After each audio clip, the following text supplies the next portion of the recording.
In your former school, how's that feel?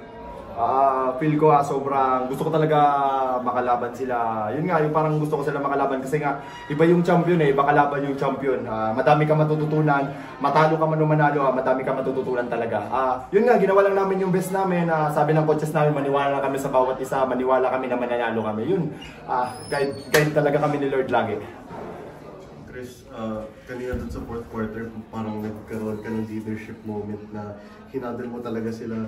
What does that say about you and parang lumalaki na ba yung role mo dito sa team kahit rookie ka pa lang na may hinahawakan ka? Siguro dun sa pag-hadal ko, parang as bunso din kailangan natin sabihan yung kuya natin na ito yung parang minsan kasi tayo yung bunso parang sila yung naiinit yung mga kuya natin. Parang kailangan natin sila i-hadal kasi minsan nasobrahan din sila. Pero yun nga, sa off the court naman kasi lagi naman kami nagkakausap pati sa labas ng court, parang pag may sasabihin yung isa, nirespeto talaga. Kaya hindi madali na makicommunicate kami sa bawat isa sa amin.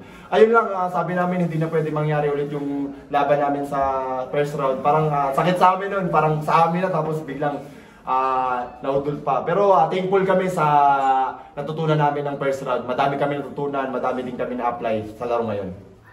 Sabi mo lang sa game, Chris, parang ayaw mo lang maulit yung mga talo nung first round. So would you say na na-apply nyo yung mga lessons na nakuha nyo sa first round and dinadala nyo na so far? Sobrang thankful kasi nanalo kami ngayon. Pero hindi pa kami totally contented talaga. Kasi nga may goal kami. Marami pa kami pwedeng makalaban. Marami pa kaming pwede ayusin sa team namin. Yun lang. Masaya kami ngayon pero sa susunod na mga laban namin, focus ulit kami.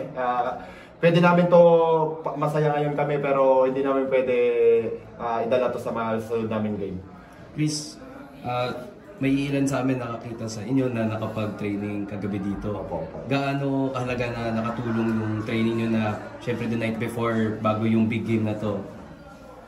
Siguro yung nakapa namin yung floor, parang nakabisado namin kung saan kami yung spot nila. Parang nakapag-shoot around din kami. Ayun nga, hindi naman sabi sa court yan parang tinabaho talaga namin to Lahat talaga nag-contribute lang talaga, nagtiwala bawat isa sa amin. Yung mga guide ng coaches namin, hindi sila nagsasawang suportahan kami magpapaalala kung ano yung mga dapat namin gawin.